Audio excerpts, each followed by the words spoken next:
Red states are not safe. You know, I live in a red state. We do the Todd Herman show from the high mountains of free America in North Idaho. And a lot of times people will tell us or say things like, man, it's got to be such a relief to be surrounded by conservative people, and always kind of redirect the conversation. And well, let's talk about faith first. Let's talk about one of the reasons why North Idaho is more conservative, and that's because it's more faithful. Because I'm not saying that Jesus was a politician. He wasn't. There's absolutely no indication that Jesus cared the least bit about politics, because if he did, he could have been a political leader. It would have been really easy for him to get audience with political leaders because of the power base that he's built. But I always start the conversation on, yeah, but why are we conservative? Well, we're conservative because it's a more godly position.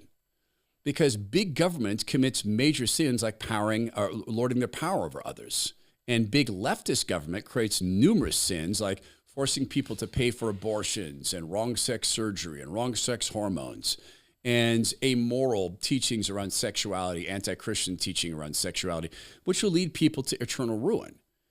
So there's a great Christian base here, but there's also then this conservatism. And part of that has to do with the Idaho state of mind. That we're a state that was founded by people who were loggers and ranchers and miners. And that's some independent stuff.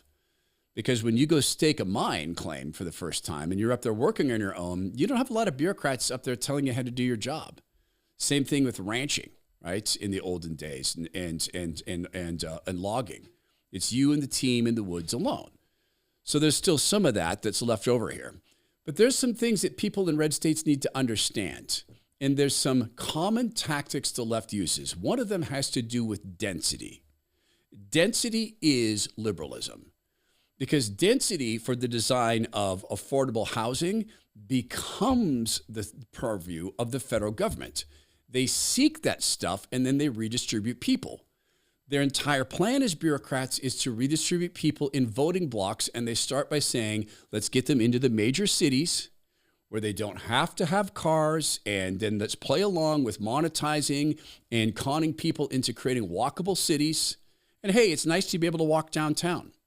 I get that.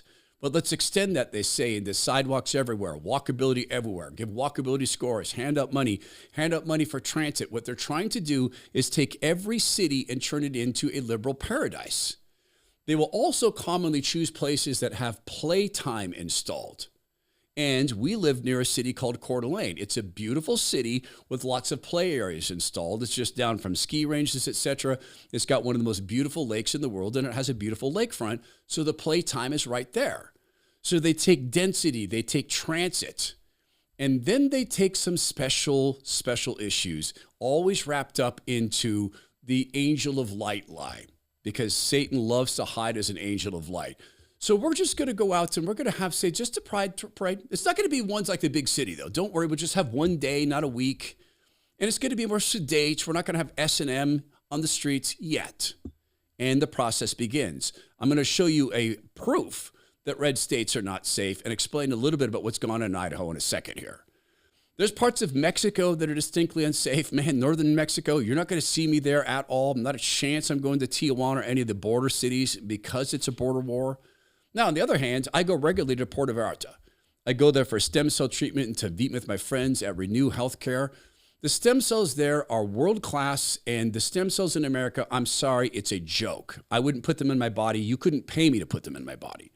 At Renew, they know the mother who provides the placenta and the umbilical cord. They monitor her health and her baby's health, and they're approaching some pretty complex things, like doubling the lifespan of someone who was diagnosed with ALS, like resetting people's entire immune systems. How can stem cells do that?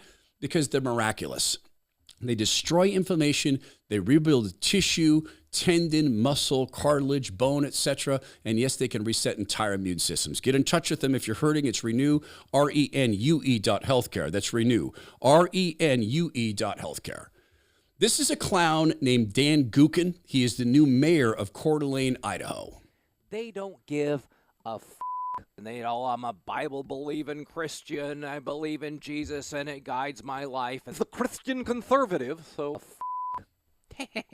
Christian family values, Christian conservative, mindless, cult member, group-thinking morons. Christians, they tend to be the rudest, most disrespectful jerks I have ever seen. I seriously think if Jesus were here today, he would have a message for everyone who's a Christian, and he would just say, get the f*** those racists and white supremacists. Gay? I felt really gay last night. Come over for a gay time. Really gay. Christian nationalism. Now, but let's cut right to the chase. It's white nationalism. Real hardcore Christians to himself and to go to hell. Yes, he is the new mayor of Coeur d'Alene. How does this happen? Because of density, because greedy developers decided to build density around the college, North Idaho College, so the students would stay. Because greedy developers decided, let's give in to this federal pressure to build all this low-income housing. Let's give in to the pressure to build this transit. And they're sitting here and watching as Coeur d'Alene goes the way of Boise, which has gone the way of Seattle, which is going the way of godlessness everywhere. Your red state is not safe. It's just not.